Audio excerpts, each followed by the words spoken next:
Okay, so I am 100% convinced I know what enlightenment is. That's not to say I am enlightened or anything, but I can put it into the most simple terms and I can relate it to almost every religion and doctrine out there. So I'm going to talk about this for a few minutes, and as I do, I would.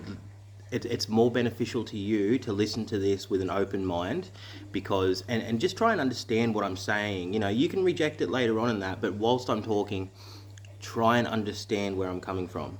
I'm 100% convinced of this. I've spent 4 years thinking about it. Most people who hear this are going to reject it within 10 seconds. They haven't actually spent the time really getting with this. And a lot of people don't have to. I mean, you don't have to. No one has to understand this to live a full life, you know. It's something that I was fortunate and unfortunate enough to pursue. I had pretty severe depression for 3 or 4 years, and I just kept seeking the truth. I didn't want fairy tales or fantasies. I needed to know the truth. And what I came to was, get ready for it, this is it, this is enlightenment. You have no free will. Now, instantly people go, yes, I do. I make choices every day. I make my own decisions. I have my own thoughts, blah, blah, blah. And that's fair. And as a human, you do have those. But if we take it a step further, which is what I've done, and a lot of religious masters, powerful people like fucking monks and Buddhas and whatever. This is like most, I think Western religion like Christianity and even Islam and that, I think they're kind of just methods of control. I think a lot of the Eastern stuff like Taoism, Buddhism and Hinduism are a lot closer to the truth. And I mean, there's obviously a language barrier there as well, but I think to sum it up really easily, we can say we have no free will. And so that's quite a triggering concept, because anything you've done or anything you're proud of gets stripped away. However, if you have regrets and things you wish you had have done, it strips them away as well. So you do end up in the middle. You do end up in that yin yang. So I myself am a Taoist, and so I try and walk that middle path, middle way, nothing good, nothing bad. Now, I'm also a fucking human, and when something goes wrong, when something bad happens, when someone in traffic doesn't use their blinker, I get fucking angry and I swear. Why? Because I enjoy it. I want to. I'm a human. So a story about wanting to is like this Buddhist monk. He was quite high up. His mother died, and he was crying about it. And so one of the other monks come up and said to him, "What are you doing? You're crying about your mother. You're supposed to have no earthly attachments." And he said, "Don't be stupid. I want to cry." And so once you kind of achieve this enlightenment, you can come back and be a human, and that's what they call a bodhisattva. Before enlightenment, chop wood, collect water. After enlightenment, chop wood, collect water. It kind of doesn't change anything, because to be enlightened and to maintain as an enlightened person, to maintain being, it's really difficult. And the only way to do it is basically meditate in a cave for your entire life or in a temple. And I don't want to do that. I'm here for another 40, 50 years, and I want to be a human. I want to experience. It's quite a waste of life not to. And so when I say that I'm a human, that's admitting that I do have emotions and I do have feelings and I do make decisions, but on a deeper level I don't. And there's a few ways I want to explain this. One is, now I have a finger, right? I have it. That's something I have. If you chop that off, that's not me. I have a finger. The same as I have a hand, I have an arm, I have a head, I have a brain, I have thoughts, I have feelings. They are possessions. They're actually not me. You could say that I am the culmination of all these things, but you can strip these things away and I'm still here. So what am I? I believe that basically I am a soul, a spirit, whatever you want to call it, and I sit behind a one-way mirror. And what happens is the world comes in. So this is your upbringing, this is television, this is your biological predisposition from your parents, and traits that you've collected through hundreds of generations. Everything that comes into you gets computed and then goes back out as a decision, an action, or a thought. And so you don't actually get to make any decisions. For example, if I offered you an apple and a banana, and I'd say pick one, you go, with my own free will, I'm going to pick one. Well, it's not really your free will, because straight away I can say, why did you pick the banana? And you say, oh, it just looks really ripe and lovely, and the apple had a brown mark on it. Well, there you go. You didn't pick it, the brown mark on the apple or the ripeness of the banana, or perhaps you were craving potassium, or maybe you had 10 apples for breakfast. You know, there is something always there that guides your decision. And yes, you can take into account all of this information and all of this information and come up with a decision. And you might think, the more intelligent I am, the more information I gathered. So I made this decision because I chose to seek the facts. And that's true, but your ability to seek the facts, your either your curiosity, your discipline, whatever it is, came from somewhere else as well. Most likely biological, but also could be environmental.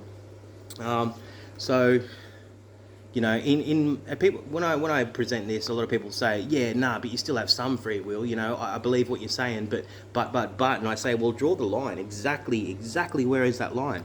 Because for someone like me, you know, I believe ever since the Big Bang happened, the Big Bang hasn't stopped. It's like dominoes, right? The Big Bang exploded, the moon came out on a certain angle after 1 million years and began to spin around as the tides moved in and out. We got algae, we got frogs, we got fucking reptiles, we got mammals. Your parents met, they fucked, and then they had you. If the Big Bang had been a millimetre different, none of that would have happened. If we talk about going back in time, people always say, you know, don't even kill a mosquito, don't do anything different, don't change anything because it'll change the future too much. But then when I say you are the culmination of your past experience and the trillions of things that have happened, people go, nah, I've got free will. So it kind of doesn't make sense. You've got to have a good think about it. So where does that leave someone, and why do I call it spiritual enlightenment? Well, spiritual enlightenment, I think, a large part of, and curing anxiety and depression, which is basically what people seek spirituality for, it is to accept. And I use the term radical acceptance, and this can give you radical acceptance in 20 minutes, even 10 minutes. You can accept everything that's ever happened, and resistance is what causes animosity and depression and things like that. So radical acceptance is the key to existing. And that's not to say that there's some power out there that's going to guide you. It's not to say you're always going to be happy. It's not to say you're always going to be sad.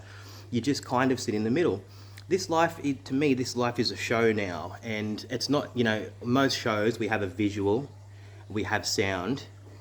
And, you know, I remember the IMAX theatre in Australia with the seat you sat in actually vibrated, and there was little misty things that would spray on you. So that's moving more towards it. But it's not just sound, it's not just sight, it's not just gravity, it's not just smell. It also gives you thoughts and feelings that make your decisions. So this life is a show, and I'm sitting somewhere back inside of my brain watching it. Anything other than observing, so all we do as a soul or a spirit or whatever, we're here to observe. We don't even get to make the decisions we make. Now, where does that leave us? If the universe is experiencing itself, which is, I mean, we're no different to if you get a tub of yogurt and there's, you know, microorganisms in there, that's what we are. So it's yogurt, but it's made up of different things. So we help make up what's on the planet. The universe wants to experience itself. And so that's why variety is the spice of life, is because if you just do the same thing over and over, it's kind of stagnant. And this is what capitalism, consumerism are forcing us to do. They stopped us being nomadic. It stopped us connecting with the earth. It made us sit still. And then we built roads and cities. And if you look at a map, the earth is, you know, the cities on the map look like a cancer. And they are. They're a cancerous sore on the planet. So we aren't quite doing what the universe intended us to do, which is to explore and discover everything, not just ourselves, but everything. So yeah, I think I've pretty much covered it all there. So in terms of the universe exploring itself, there's two things here that I want to say. So the Hindus believe that they are gods. Everything's God. The pencil, the cricket, the grasshopper, everything's God. No, I like that theory. When a Hindu person sees the Christian, and the Christian believes that God is some external force, the Hindu applauds the universe, or God, because in its infinite creation, it has created a being that denies itself what it is and has made itself external. And so the Hindu claps and says, bravo, that's amazing. Similar, and I'm not just attacking, you know, Christianity or any of the organised religions. I'm not attacking anything or anyone. I'm just presenting what I feel. and it's a good example. The other one is a Christian. If you say to a Christian person, I'm God, they say that's blasphemy and they'll condemn you to hell and say you're evil. When you say to a Hindu, I'm God, they celebrate and say, congratulations, you figured it out.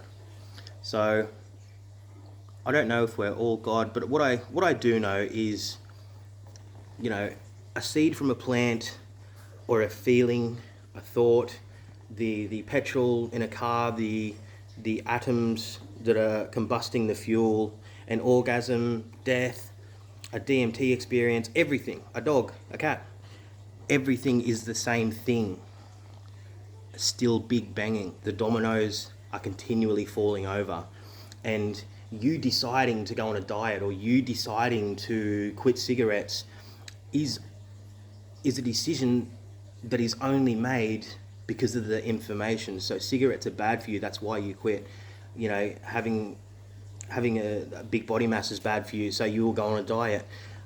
Everything is derived from prior circumstances that you don't have control over.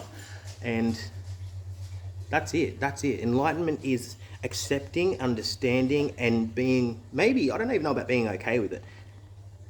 If you understand that you have no free will, that is enlightenment. And that's it. Thanks for listening.